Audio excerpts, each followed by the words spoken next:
Oven and Grill Foam Cleaner – galingas sprendimas įsisenėjusiems riebalams.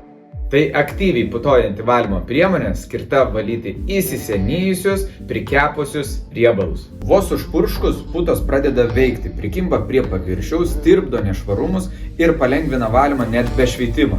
Su šia priemonė galite valyti kaitlentę, puodų apačias, keptuves, gartraukį, jo groteles, orkaitę, kepimo formas, židinio stiklą, grilių ir visus kitus paviršius ten, kur kaupiasi riebalas. Naudojimas paprastas ir saugus, tik svarbu laikytis kelių taisyklių. Tai stipri ir šarminė priemonė, todėl būtinai rekomenduojame naudoti nitrilinės pirštinės. Taip apsaugosite savo švelnią rankų odą. Naudojant uždarose patalpose, praverkite langą ar įjunkite gartraukį. Kvapas aštrokas, bet laikinas, nes priemonė stipri ir efektyvi. Patarimas. Orkaitę prieš purškiant šiek tiek pašildykite. Taip priemonė veiks dar greičiau. Po valymo trumpai pakaitinkite orkaitę, kad priemonės likučiai išdegtų. Valant paviršius be jautrių detalių, galima priemonę palikti iki 15 minučių.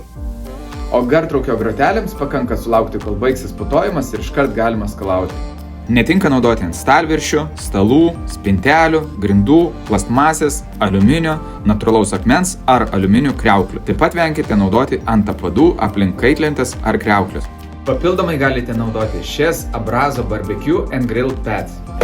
O jeigu paviršiai jautresni, naudokite Kitchen Degreaser Pro 7. Tikras malonumas.